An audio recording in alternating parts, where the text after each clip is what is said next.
Bismillahirrahmanirrahim. Assalamualaikum warahmatullahi wabarakatuh. Yang saya hormati dan saya muliakan Bapak Ketua Komite SD Negeri 025 Kawelaan. Yang saya hormati dan saya muliakan Bapak Ibu Dewan Guru yang sempat hadir bersama kita pada pagi menjelang siang hari ini. Alhamdulillah Rabbil Alamin. Puji dan syukur senantiasa kita panjatkan kehadiran Allah Subhanahu wa Ta'ala, yang mana kita masih diberi kesehatan, masih diberi kesempatan untuk sejenak berkumpul di ruangan ini dalam rangka menghadiri salah satu agenda kami, yaitu dalam rangka identifikasi aset atau modal yang ada di sekolah. Salawat serta salam kita kirimkan kepada junjungan Nabi besar kita Nabiullah Muhammad sallallahu alaihi wasallam, Nabi sebagai penutup para nabi dan rasul, sebagai panutan yang paling mulia untuk kita jadikan tuntunan, sekaligus sebagai rahmat untuk seluruh alam semesta. Bapak Ibu sekalian yang saya hormati dan saya muliakan, sebelumnya saya mohon maaf karena menyita waktu Bapak Ibu. Ini kaitannya dengan program yang saat ini kami jalani pada program Guru Penggerak tentang identifikasi aset atau modal sekolah. Nah, perlu kami sedikit jabarkan di sini bahwa yang dimaksud dengan aset atau modal yang dimiliki sekolah itu secara umum ada dua, yaitu aset hidup dan aset tak hidup. Nah, aset hidup ini itu ada modal manusia, aset manusia namanya, yaitu kita. Jadi ada kepala sekolah, ada guru, ada murid di situ. Ya, termasuk diantaranya aset hidup itu adalah komite sekolah. Itu aset modal sekolah semua. Nah, yang kemudian aset tak hidup seperti benda berupa bangunan, barang, dan sebagainya. Nah, sebelum saya lanjut terlalu jauh untuk identifikasi aset ini, mungkin ada yang ingin memberikan tanggapan atau pandangan terkait aset ini. Silakan. Ya, Pak. Oh ya, silakan Bu Indri.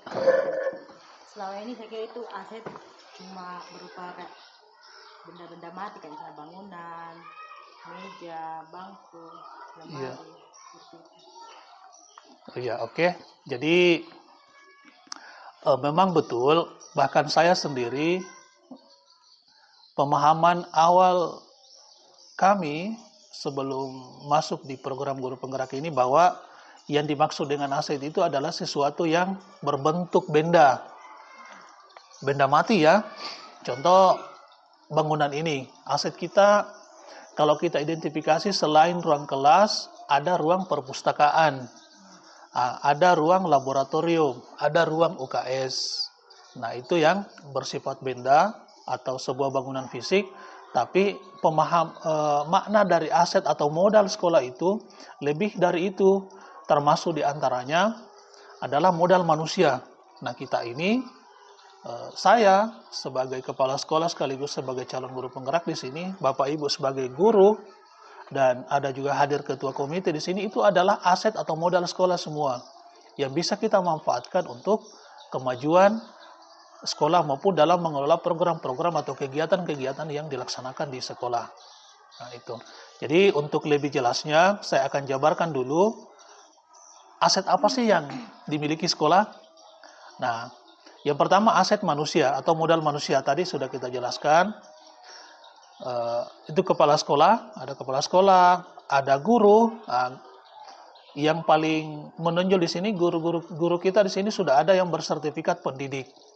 Nah, guru yang telah bersertifikat pendidik itu adalah guru yang sudah berlabel profesional, guru yang diharapkan mampu membimbing guru-guru teman-temannya yang lain dalam hal menjalankan pembelajaran di kelas. Alhamdulillah di sekolah ini kita sudah punya 2 guru yang berstatus sebagai guru profesional, dan satunya sementara berproses ada Bu Indri, dan rata-rata S1. Itu kan modal semua.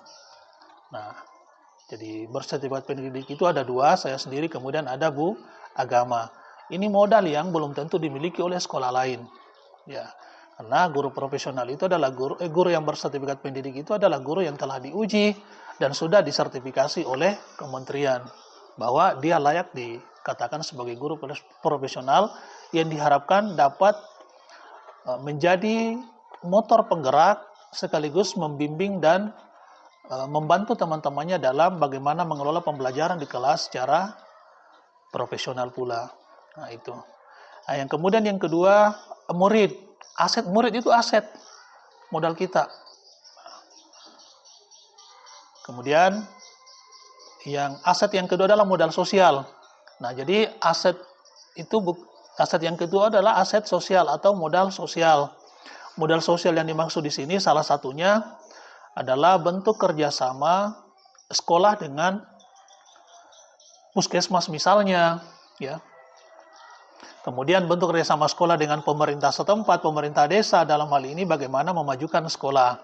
Bahkan kita bisa ikut dalam memajukan pembangunan di daerah ini. Setidaknya kita bisa memberikan ide, gagasan, masukan bahwa bagus kalau seperti ini.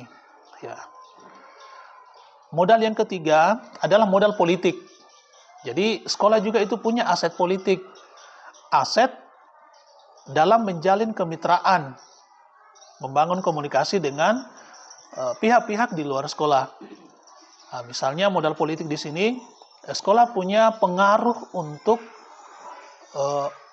punya andil dalam kemajuan desa misalnya. Ya, kita punya pengaruh. Situ pengaruhnya apa? Dalam hal kemajuan pendidikan di daerah ini. Ya, sesuai dengan tupoksi kita, tugas pokok dan fungsi kita. Nah, modal yang ketiga adalah modal agama dan budaya. Nah, modal agama itu ya, di sini kan alhamdulillah karena ada beberapa daerah, bukan tidak mungkin ada beberapa daerah di pelosok Indonesia ini, sekolah ada, namun masyarakatnya adalah masyarakat yang belum beragama. Ataukah tidak sistem budaya agama di situ masih kurang kental. Kita di sini alhamdulillah modal agama kita sangat kuat di semua kampung-kampung yang sebagai kantong-kantong murid kita, itu semua ada masjid di situ. Nah, itu modal itu bisa kita manfaatkan dalam membina keagamaan murid-murid kita. Misal masjid itu dijadikan sebagai tempat pengajian, ya, TPA. Nah, seperti kan di sini di Kawelaan, masjid itu dijadikan sebagai tempat taman pengajian Al-Quran. Nah, itu namanya modal. Jadi, meskipun misalnya bukan secara langsung sekolah punya, tapi itu adalah modal atau aset lingkungan yang dimiliki oleh sekolah. Nah, termasuk modal budaya, salah satu diantaranya adalah kebiasaan-kebiasaan yang ada di masyarakat itu. Contoh, budaya yang bisa kita jadikan aset di sekolah, seni misalnya parrawana kan. Nah, itu kan sekolah kan kita mungkin tidak punya kemampuan, belum punya tenaga yang bisa membimbing khusus itu, atau mungkin Pak Ansar sudah bisa merrawana ya? Belum. Nah, untuk bisa mendidik anak-anaknya dalam merawat, tapi karena di lingkungan kita ada budaya yang sangat berkembang, itu bisa menjadi aset untuk mendidik anak-anak kita sehingga bisa diterapkan di sekolah dalam hal seni. Nah, saya harapkan pula, harapan kita juga itu pada saat Kamis bergembira, bukan hanya menyanyi yang ditampilkan, tapi diberi kesempatan kepada anak kreasi apapun yang ingin ditampilkan. Bisa dengan menyanyi, bisa dengan puisi, bisa dengan bercerita, bisa dengan merawana, bahkan menari. Iya, silakan.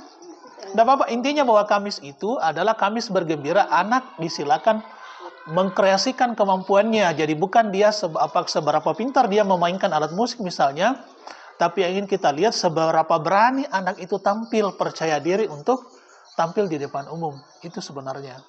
Jadi sehingga di situ akan muncul profil pelajar Pancasila, ada kemandirian, ada kepercayaan diri yang muncul. Karena penyakit kita, bahkan saya sendiri, itu kadang rasa kurang percaya diri itu muncul. Seperti misalnya kalau ditugaskan sebagai penggerak bendera, karena ketidakterbiasaan akhirnya hancur saja sini, ya. Lumut ibusa karena tidak ada kepercayaan diri di situ.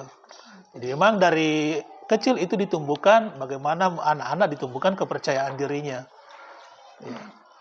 Oke, ya yang kelima adalah modal fisik. Modal fisik itu kalau kita identifikasi di sekolah, kita sudah punya ruang kelas. Alhamdulillah, bahkan ada tambahan tahun kemarin, kita sudah punya perpustakaan. Kita sudah punya ruang laboratorium. Kita sudah punya UKS. Kemudian sarana dan prasarana lainnya seperti alat multimedia, kita punya komputer itu lebih 10. Kita sudah punya LCD 3, LCD proyektor.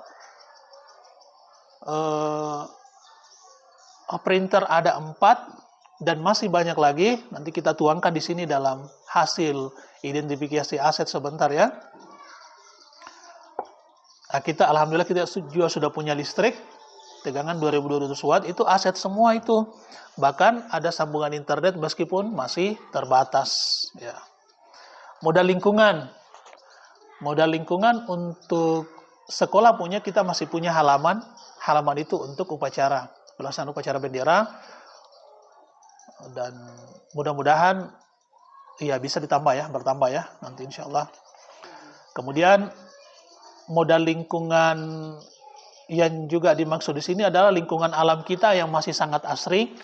Ini bisa kita manfaatkan dalam media pembelajaran. Ya, anak diajak ke alam, bukan hanya pada saat kegiatan pramuka orang kembali murid-murid kita ajak kembali ke alam, tapi juga misalnya dalam pembelajaran bisa memanfaatkan alam sebagai media pembelajaran. Silakan Bapak Ibu, misal dalam satu pembelajaran yang kaitannya dengan lingkungan misalnya, bawa anak-anak keluar, belajar di luar. Jadi belajar itu tidak harus di ruang kelas. Silakan bawa keluar, tapi dikontrol. Ya, jangan lepas dari kontrol guru. Silakan manfaatkan alam sebagai aset kita dalam mengelola pembelajaran di kelas maupun di sekolah. Manfaatkan alam, termasuk modal alam dan lingkungan di sini adalah ketika Bapak Ibu mengarahkan anak-anaknya membuat sebuah keterampilan dari barang-barang bekas. Jadi dari barang yang tidak ternilai akhirnya punya nilai jual. Itu silakan Bapak Ibu. Jadi ajak muridnya keluar dari kelas, belajar di luar, ya. Yang terakhir, modal finansial. Modal finansial itu modal yang berupa uang ya. Alhamdulillah kita punya dana BOS yang bisa dimanfaatkan untuk pengelolaan operasional sekolah. Jadi BOS tahun ini, kemarin kita mengenal istilah BOS, bantuan operasional sekolah. Sekarang itu sudah berubah sejak tahun 2023, bantuan operasional satuan pendidikan. Nah itu. Dan ya, alhamdulillah selama ini kita tidak pernah terkendala dalam hal pencairan maupun dalam hal penyaluran dari dana BOS itu sendiri. Saya rasa demikian untuk hari ini, identifikasi dari aset yang kita miliki. Kalau ada yang ingin ditanyakan, ada yang kurang jelas, silakan. Sebelum kita tutup pertemuan kita hari ini. Nah, termasuk diantaranya aset manusia itu, modal manusia adalah kemampuan-kemampuan lain yang dimiliki oleh guru terlepas dari kompetensi ia sebagai guru itu sendiri. Contoh, ada seorang guru yang pintar menyanyi, ya, atau banyak guru di sekolah ini yang bisa menyanyi. Silakan dimanfaatkan modal itu, aset itu untuk membina anak-anak dalam hal menyanyi. Karena sekarang ini yang harus pola pikir yang harus kita rubah, bahwa anak yang pintar itu bukan hanya anak yang hanya tahu matematika, IPA, bahasa Indonesia, IPS, dan sebagainya. Tapi anak yang punya kompetensi yang ia kuasai sendiri. Ya, contoh, Selvi KDI tahu, ya, dia mungkin saja nilai akademiknya, matematika, IPA, dan sebagainya rendah, tapi karena dia punya kompetensi tersendiri, dia punya keterampilan tersendiri, akhirnya dia mencapai puncak karirnya.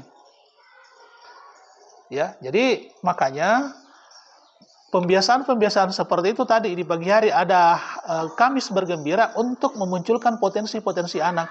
Karena tidak semua anak mampu matematika. Tidak semua anak mampu menghafal, mampu berhitung, tidak semua anak. Nah, anak itu lahir dan tumbuh sesuai dengan bakatnya masing-masing. Dia pribadi yang unik. Makanya tugas kita hanya memfasilitasi anak itu, menuntun anak itu sesuai kodratnya. Kodrat Allah dan kodrat zaman. Jadi salah itu ketika ada seorang guru memaksakan murid untuk mengetahui, untuk mengajarkan dia sesuatu yang mungkin saja tidak sesuai dengan profil belajarnya.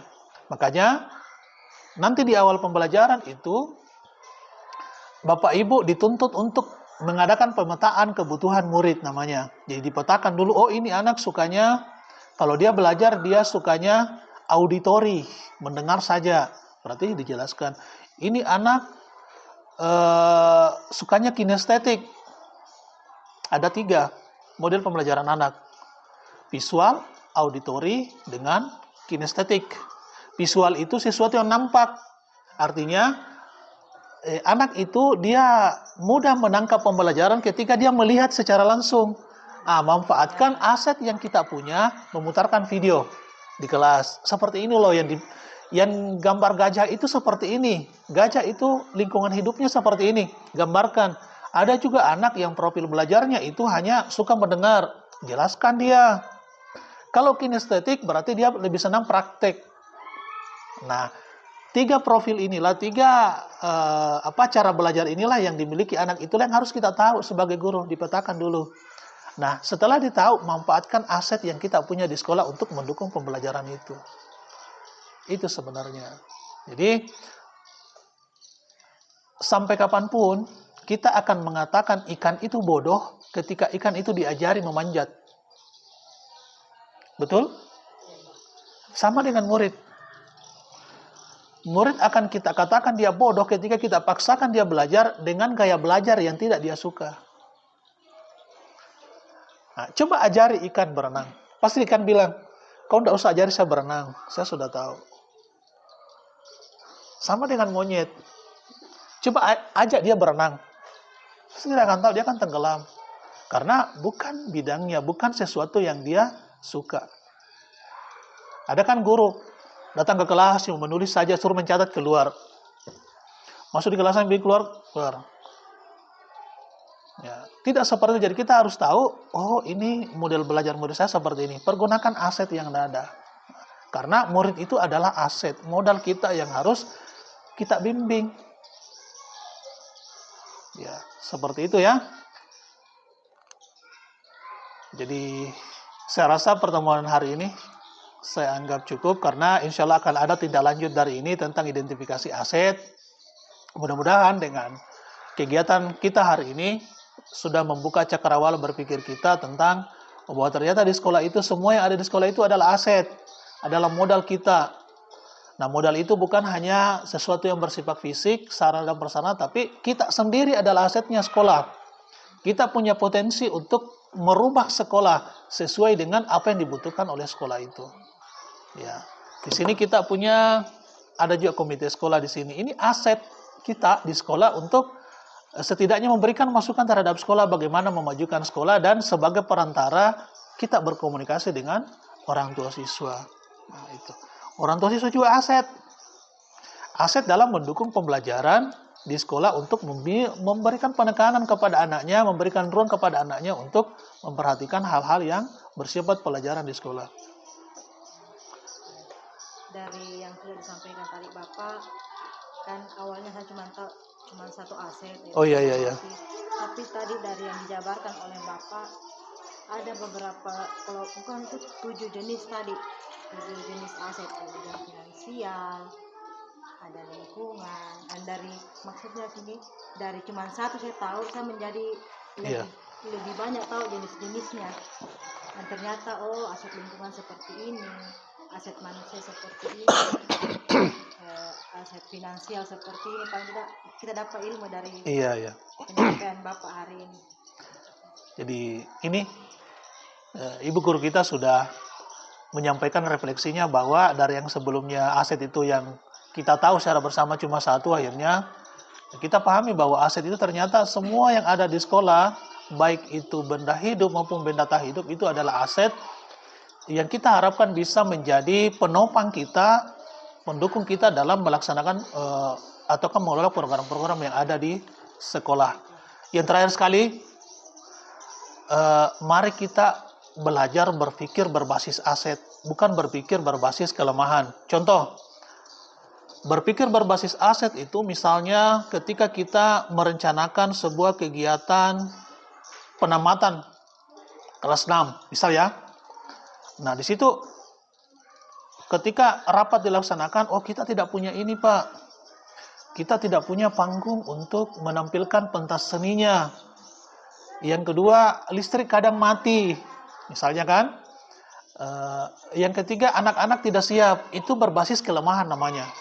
Tapi berpikir berbasis aset adalah memanfaatkan potensi yang ada untuk memaksimalkan kegiatan itu.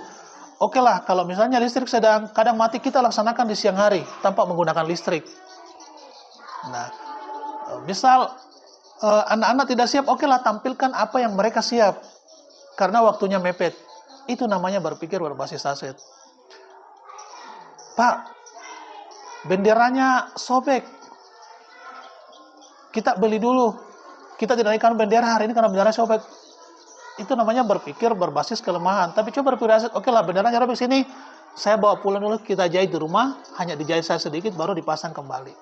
Itu namanya berpikir berbasis aset. Jadi, jangan dilemahkan karena ketidaklengkapan barang di sekolah, tapi itu sebagai bagaimana memaksimalkan semua apa yang ada di sekolah, aset yang ada di sekolah untuk mendukung program-program atau kegiatan-kegiatan yang dilaksanakan di sekolah. Saya rasa ini sudah sangat panjang ya. Lebih dan kurangnya mohon dimaafkan. Wassalamualaikum warahmatullahi wabarakatuh.